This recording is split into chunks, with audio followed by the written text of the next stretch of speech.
Thank you very much, everybody. This is a case where if they can do this to me, they can do this to anyone. These are bad people. These are, in many cases, I believe, sick people. When you look at our country, what's happening where millions and millions of people are flowing in from all parts of the world, not just South America, from Africa, from Asia, from the Middle East, and they're coming in from jails and prisons, and they're coming in from mental institutions and insane asylums. They're coming in from all over the world into our country. And we have a president and a group of fascists that don't want to do anything about it because they could right now, today, he could stop it. But he's not. They're destroying our country. Our country is in very bad shape. And they're very much against me saying these things. They want to raise your taxes by 4 times. They want to stop you from having cars with their ridiculous mandates that make it impossible for you to get a car or afford a car. But make it very possible for China to build all of our cars.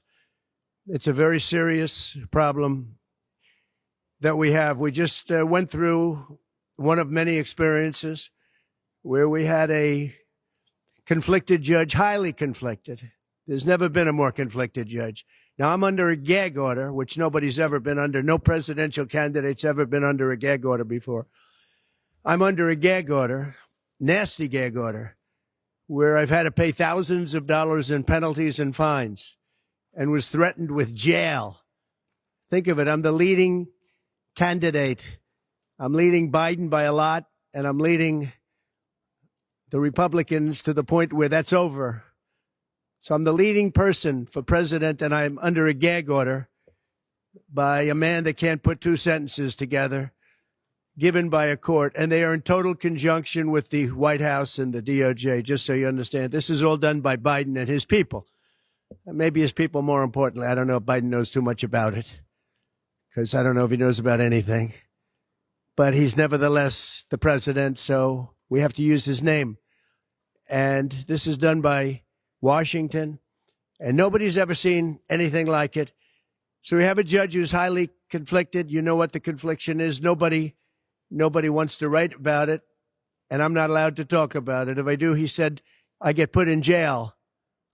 So we'll play that game a little bit longer. We won't talk about it, but you're allowed to talk about it. I hope you do, because there's never been anybody so conflicted as this. As far as the trial itself, it was very unfair. We weren't allowed to use our election expert under any circumstances. You saw what happened to some of the witnesses that were on our side. They were literally crucified by this man who looks like an angel, but he's really a devil. He looks so nice and soft. People say, oh, he seems like such a nice man. No, unless you saw him in action. And you saw that with a certain witness that went through hell. And when we wanted to do things, he wouldn't let us do those things. But when the government wanted something, they got everything. They got everything they wanted. It was a rigged trial. We wanted a venue change where we could have a fair trial. We didn't get it. We wanted a judge change. We wanted a judge that wasn't conflicted. And obviously he didn't do that. Nobody's ever seen anything like it. We had a DA who was a failed DA. Crime is rampant in New York, violent crime. That's what he's really supposed to be looking at. Crime is rampant in New York. Yesterday in McDonald's, you had a man hitting him up with machetes, a machete. Whoever can imagine even a machete being wielded in a store, in a place where they're eating, and he's going rampant. And Bragg is down watching a trial on what they call crimes. They're falsifying business records. That sounds so bad. To me, it sounds very bad. You know, it's only a misdemeanor, but to me, it sounds so bad. When they say falsifying business, that's a bad thing for me. I've never had that before. I'm falsifying. You know what falsifying business records is? In the first degree. They say falsifying business records. Sounds so good, right? It means that legal expense. I paid a lawyer, totally legal. I paid a lawyer a legal expense. And a bookkeeper, without any knowledge from me, correctly marked it down in the books. A very professional woman, highly respected. She testified, marked it down in the books as a legal expense. So a legal expense, paid a lawyer, is a legal expense in the books. It's not sheetrock, construction, or any other thing. It's a legal expense. Think of that. This is what the falsification of business records were. And I said, what else are you going to call it? What else are you going to call it? Now, I would have testified. I wanted to testify. The theory is you never testify, because as soon as you testify, anybody, if it were George Washington, don't testify, because they'll get you on something that you said slightly wrong, and then they sue you for perjury. But I didn't care about that. I wanted to. But the judge allowed them to go into everything that I was ever involved in, not this case, everything that I was ever involved in, which is a first. In other words, you could go into every single thing that I ever did. Was he a bad boy here? Was he a bad boy there? And my lawyer said, what do you need to go through? And all you wanted to do is testify simply on this case, because I would have loved to have testified. To this day, I would have liked to have testified. But you would have said something out of whack, like it was a beautiful sunny day and it was actually raining out. And I very much appreciate the big crowd of people outside. That's incredible what's happening. The level of support has been incredible. So the whole thing is legal expense was marked down as legal expense. Think of it. This is the crime that I committed, that I'm supposed to go to jail for 187 years for. When you have violent crime all over this city at levels that nobody's ever seen before, where you have businesses leaving, and businesses are leaving because of this, because heads of businesses say, man, we don't want to get involved with that. I could go through the books of any business person in this city, and I could find things that in theory, I guess, let's indict him, let's destroy his life. But I'm out there, and I don't mind being out there, because I'm doing something for this country, and I'm doing something for our Constitution. It's very important, far beyond me. And this can't be allowed to happen to other presidents. It should never be allowed to happen in the future. But this is far beyond me. This is bigger than Trump. This is bigger than me. This is bigger than my presidency. And the people understand it, because I just see a poll just came out, the Daily Mail. That was the first one, came out, it was done last night right after the verdict, where I'm up 6 points. 6 points from what we already were. We were leading fairly substantially. We're up 6 points in the Daily Mail poll. Now, maybe other polls come out and it says something differently, but a lot of people have predicted it, because the public understands, and they understand what's going on. This is a scam. There's a rigged trial. It shouldn't have been in that venue. We shouldn't have had that judge. He should have allowed us to have an election expert. We had the best expert, most respected expert, head of the Federal Elections Commission. He was all set to testify. He was waiting for 2 days. And when it was his turn, Bragg's people protested, and the judge knocked him out, said, you can't testify. He actually said, you can't testify for anything having to do with the trial. You can say what the federal elections is. Well, that doesn't help. Everybody knows that. But you can't testify. So essentially, he wasn't able to testify. Other people weren't able to testify. But with these people, they were able to use people salacious. By the way, and nothing ever happened. There was no anything. Nothing ever happened, and they know it. But they were as salacious as they could be, and it had nothing to do with the case, but it had to do with politics. And do you notice the timing? The timing was perfect. This case was dead. It was dropped by every agency, every governmental board. It was dropped by the highly respected Southern District. They said, no, there's no case here. It was dropped by federal election, and that's what it's about. This is about a federal election, not a state election. You're not even allowed to look at it. They took the state and the city, and they went into a federal election. They're not allowed. The people from federal election, Southern District, and Washington dropped the case. Everybody dropped the case. There was no case. Cy Vance dropped the case. And when Bragg came in, he said, this is the most ridiculous case I've ever seen.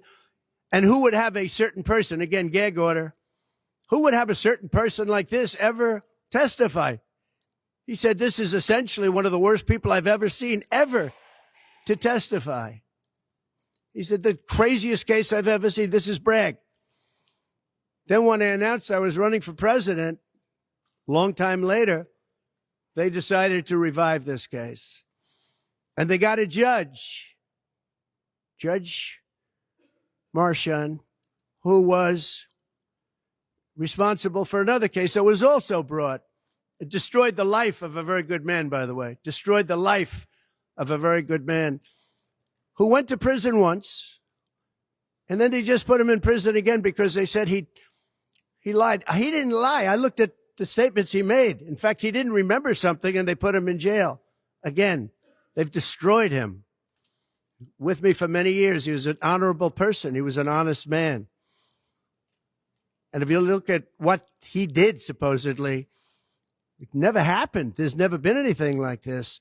Over the education of his grandchildren. Over, he didn't report that he had a car or 2 cars on his income. I don't know. I wonder how many people here have cars. I wonder how many people said, oh, gee, I have a car that's worth X dollars. How do you even figure it? And I guess you do have to report it, but I would say probably almost nobody does. Nobody even thinks about it. They put this man, they destroyed this man, but they put him in jail again because they didn't want him to testify. They didn't want him to testify. That's why he went to jail. They put him in jail twice. He's 77 years old. Now, normally I'd say that's an old guy, but I don't feel 77. Nobody ever says that about me. I'd like them to say, gee, we have to have a little sorrow for this man, because they just don't say that about me, but maybe I'm better off that way. I think I'm probably better off that way. But they put him in jail twice. And you have to see what they put him in jail. And he was threatened by the judge. This man was told, you're going to get 15 years in jail if you don't give up Trump. And he was told that. You're going to get 15 years in jail. And he made a plea deal because he didn't want to spend the rest of his life. And he was told that viciously. We're living in a fascist state. He was told that viciously. So you can go to jail for 4 months, 5 months, or you can get 15 years in jail. So do a plea. Almost who wouldn't do that plea? Everyone does those pleas. It's a horrible thing. There's a whole group of lawyers that fight that. It's so unfair. It's so unfair. But they destroyed his life. So many other things. You look at Southern District didn't want to bring the case. Nobody wanted to bring the case. And then you know who didn't want to bring the case? Most of all is Bragg. Bragg didn't want to bring it. But then he brought it. And they tried to make it a different case. They didn't say legal expense equal legal expense. Again, if I wrote down and paid a lawyer, and by the way, this was a highly qualified lawyer. Now, I'm not allowed to use his name because of the gag order. But, you know, he's a sleazebag. Everybody knows that. Took me a while to find out. But he was effective. He did work. But he wasn't a fixer. He was a lawyer. You know, they like to use the word fixer. He wasn't a fixer. He was a lawyer. At the time, he was a fully accredited lawyer. Now, he got into trouble not because of me. He got into trouble because he made outside deals, and he had something to do with taxi cabs and medallions, and he borrowed money. And that's why he went. And then he pled to three election violations. And as soon as I saw that, I said, I wonder why he did that. He pled. He took a deal. Now, he took a deal because he wanted to get off. In other words, I'll take a plea deal and I want to get off. And he wanted to make a deal with the Southern District. And they wrote the worst report I think I've ever seen on any human being, other than the report that was written on James Comey by the Inspector General, a very great Inspector General, actually, wrote a report that was so bad. This one was possibly worse. The Southern District, the judge didn't let us use it. He said, it's hearsay. I said, it's not hearsay. Wouldn't let us use it. This is about the man. But he got in trouble for a very simple reason, because he was involved with borrowing a lot of money and he did something with the banks. I don't know if it's defrauded the banks, but something happened. You guys know what it is. And then in addition to that, he gave up on three things where he wasn't guilty. In fact, they were going to testify in that. The head of the FEC, the Brad Smith, the election expert, #1 rated in the country, was going to testify. He took a plea on three things. He just added them in because that gave him more bargaining power with respect to me. But the three things that he pled on, having to do with the election and having to do essentially a little bit with me, they weren't crimes. They weren't crimes. Nor is paying money under an NDA. So we have an NDA, non-disclosure agreement. It's a big deal, a non-disclosure agreement. Totally honorable, totally good, totally accepted. Everybody has them. Every company has non-disclosure agreements. But the press called it slush fund and all sorts of other things. Hush money, hush money. It's not hush money. It's called a non-disclosure agreement. And most of the people in this room have a non-disclosure agreement with their company. It's a disgrace. So it's not hush money. It's a non-disclosure agreement, totally legal, totally common. Everyone has it. And what happened is he signed a non-disclosure agreement with this person, I guess other people, but it's totally honest. You're allowed to make the payment. You don't have to make it. You can make it any way you want. It's a non-disclosure agreement. And he signed that. And there was nothing wrong with signing it. And this should have been a non-case. And everybody said it was a non-case, including Bragg. Bragg said, until I ran for office. And then they saw the polls. I was leading the Republicans. I was leading the Democrats. I was leading everybody. And all of a sudden, they brought it back. It's a very sad thing that's happening in our country. And it's a thing that I'm honored. In a way, I'm honored. It's not that it's pleasant. It's very bad for family. It's very bad for friends and businesses. But I'm honored to be involved in it because somebody has to do it. And I might as well keep going and be the one. But I'm very honored to be involved because we're fighting for our Constitution. The money that was paid legally. There was nothing illegal. In fact, the lawyer in creating the NDA, because at that time he was a fully accredited lawyer. He wasn't a fixer. I never thought of him as a fixer. The media called him a fixer, or the prosecutors called him a fixer. He was a lawyer, and he was fairly good. Later on, I didn't like what he did. I didn't like, for instance, I didn't like that when I became president, he went around and made deals with companies. When I heard that, he was gone. He was gone. And he had payments coming to him. And a lot of this involved things that are very simple. There was nothing wrong. This was standard stuff, all standard stuff. Everything involved was standard. There was no crime here. In fact, I just watched a couple of the reports. You watched Jonathan Turley, Andy McCarthy, Greg Jarrett. You look at all of these people, Mark Levin, all very talented people, great people, many more. And they don't know me, essentially. They don't know me. They're legal scholars and experts. But I look at them. I watched Turley this morning saying, there's no crime here. Everybody says there's no crime here, except for this DA that's got the city out of control with crime. It's absolutely out of control. So we have an NDA that was signed. We have legal expenses. And here's the thing on legal expenses. You have 100 where they say they do a charge. I just recorded this out. Falsification of business records in the first degree. It sounds so bad. I said, wow. And even my own lawyers, I get very upset with them because they don't say what it is. They say, well, falsification of legal records is only a felony. Well, that's a lot. Is only they say a misdemeanor. But they try and bring it up to a felony if there's two crimes. They have all these different things. The other thing is they miss the statute of limitations by a lot.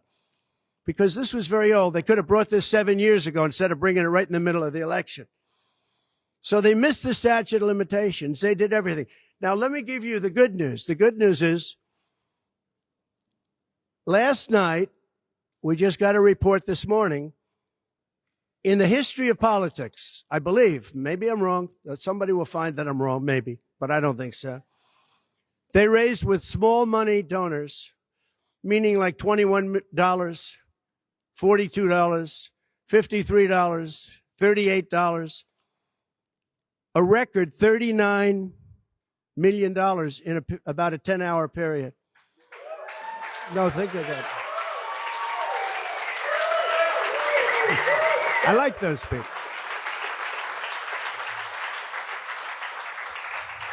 Because so far, I guess it's backfiring. Now, I don't know. I'd rather not have it happen. I don't want to have it backfiring. I don't want to win this thing legitimately, not because they were stupid and did things that they shouldn't be doing. They shouldn't have brought this case. They were saying it this morning. This is a case that should not have been brought. I watched Andy McCarthy say this is a case that should not have been brought. And that was this morning. But they all say that. Every legal scholar has said it. And these are great people that really understand the law. The other thing, a poll just came out. The first poll, I don't know, maybe others will be bad. But a poll just came out a little while ago. The Daily Mail. Does anybody read the Daily Mail? It's very good. They have a good poll. At least I like it today.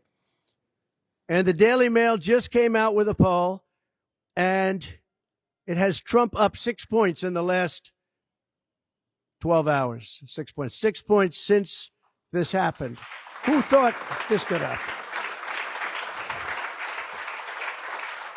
Because the people of our country know it's a hoax. They know it's a hoax. They get it. You know, they're really smart, and it's really something. So we're going to be appealing this scam. We're going to be appealing it on many different things. He wouldn't allow us to have witnesses. He wouldn't allow us to talk. He wouldn't allow us to do anything. The judge was a tyrant. And you got to see that with Bob Costello, a fine man. I've never seen anything like it. And neither has anybody that was in that courthouse, where he demanded that the courthouse be cleared. Now, the good news is most of the people in the courthouse were the media. And anybody that was in the media, if you're fair, you'll say, wow. That was anger. That was crazed. He was crazed. And the reason that Bob Costello acted a little bit upset, which I think he has a right to, was that every question he was being asked was being objected to by the other side and sustained by the judge. Sustained. I think he did it many times. I don't know what the number, many times. Even I was sitting there saying, and these were basic questions. And I never saw anybody treated that way by a judge. And I've been treated very badly by two other judges also, because it's all the same thing. And it all comes out of the White House. Crooked Joe Biden, the worst president in the history of our country. He's the worst president in the history of our country. The most incompetent. He's the dumbest president we've ever had. He's the dumbest president, most incompetent president. And he's the most dishonest president we've ever had. And so many of he's a Manchurian candidate. You take a look at the way he treats China, Russia, so many others. You know, I ended the Russian pipeline. It was dead. He comes in and he approves it. And he gets $3.5 million, meaning $3.5 million is paid to the family, his family, from the mayor of Moscow's wife. And I said, where did that come from? Nobody wants to talk about it. But he's a very big danger to our country. And the only way they think they can win this election is by doing exactly what they're doing right now. Win it in the courts because they can't win it at the ballot box. So we're going to show them that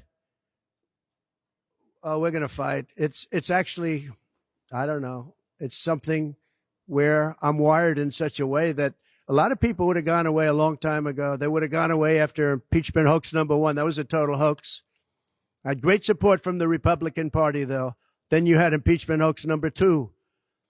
And then they formed the committee. How about they formed the committee of thugs, the J6 committee of thugs. And they took their records and they destroyed all of the records after the committee was abandoned because those records were great for us. Now, can you imagine if Republicans did that? Everybody would have been in jail by now. Think of it, the unselect, I call it the unselect, they call it select committee, I call it the unselect committee of thugs. They meet, it's 100% Democrat and 2 past Republicans that are no longer Republicans, that are no longer in business anymore, thank you.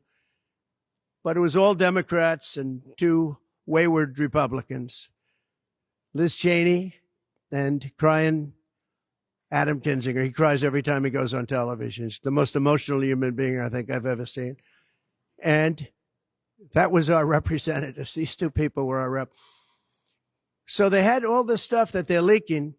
And then when it came time to look at the records, like where the police said and the Capitol Guard said that I supplied, think of it, that I recommended as many soldiers or National Guard as you want.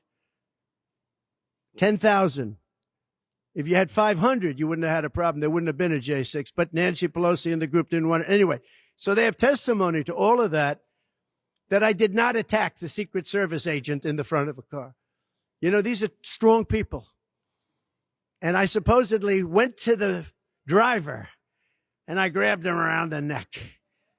And he rebuffed me. And then I went to the other guy, who I think is a black belt in karate. And he's slightly younger than me. Maybe 35 years, 40 years, 50 years. And I grabbed him around the neck and said, he's a black belt in karate. They know how to get somebody from around their neck. They would have gone like this, and that would be the end of that. Actually, I had a friend that said, you shouldn't dispute that. That makes you look like the toughest cookie we've ever seen. You should have let that go on. But the fact is, it never happened. It was all made up. And that was proven to be made up. It proved to be a false story. And they deleted and destroyed all of that information, every ounce of it. We're dealing with a corrupt government. We have a corrupt country. Our elections are corrupt. Our borders are open. Our borders are going to be closed very soon. November 5th is going to be the most important day in the history of our country. Now, when I say that, because my people are always saying, do this, because we're fighting for America, DonaldJTrump.com. I hope everybody watching right now, DonaldJTrump.com, because it really makes a difference. They have a lot of money on the other side. I don't know where they get it. Nobody knows where they get it. But for some reason, they get money. But they're not on the side of our country.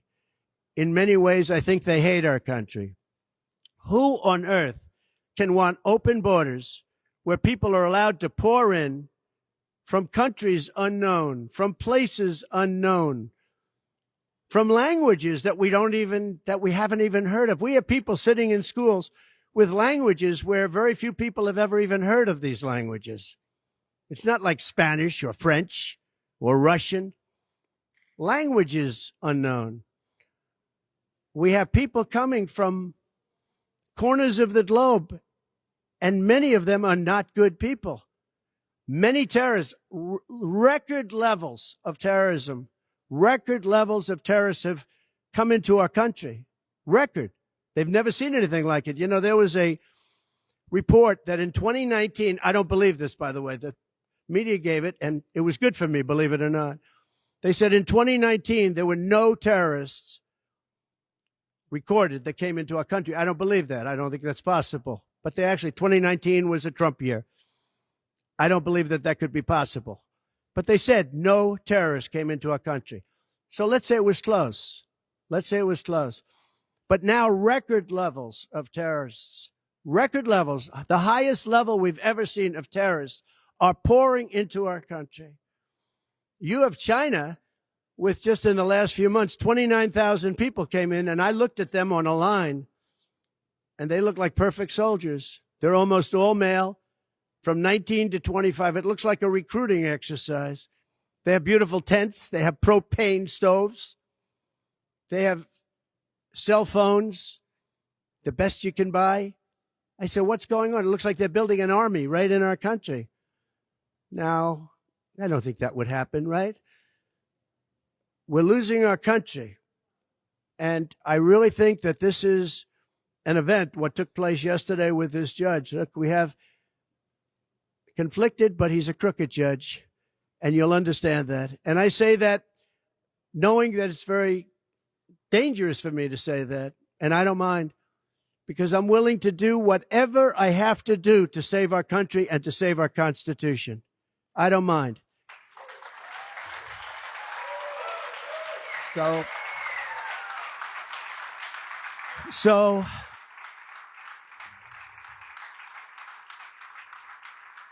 thank you. So we will continue the fight. We're going to make America great again. Very simple. When people fight MAGA, they say, we're going to fight. I watch Biden. We're going to fight MAGA. We're going to stop MAGA. It's make America great again. That's all it is. MAGA. Make America great again. Our country's in serious trouble. We owe $36 trillion. We were energy independent for the first time ever. And now we're begging Venezuela for oil. One statistic you have to hear. Venezuela was crime-ridden. Caracas, the cities, crime-ridden. 2 years ago, 3 years ago. They just reported a 72% drop in crime in the last year because all of their criminals, most of them, and the rest are coming in now, the ones that didn't come in. In Venezuela, their prisons have been emptied into the United States.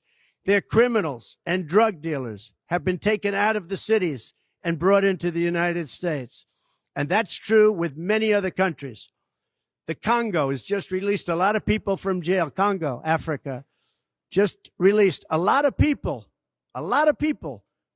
from their prisons and jails and brought them into the United States of America.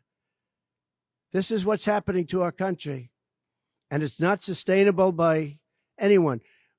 Little things like our kids can't have a Little League game anymore because you have tents and you have migrants living on the fields. That's the least of it.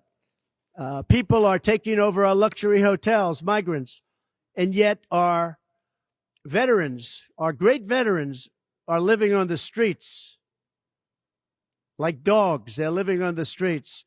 But migrants are living in luxury hotels and cities all over our country run by Democrats. So it's my honor to be doing this. It really is. It's a very unpleasant thing, to be honest, but it's a great, great honor. We're going to do what I have to do. I'm going to do it. And the support has been, that's why I mentioned the number of $39 million. That's why I mentioned we're up 6 points. And we went up a lot over the last month because everybody saw it was a rigged deal. It was a rigged trial. But we're going to make America great again. We're going to make it better than ever before. November 5th, remember, November 5th is the most important day in the history of our country. Thank you very much, everybody.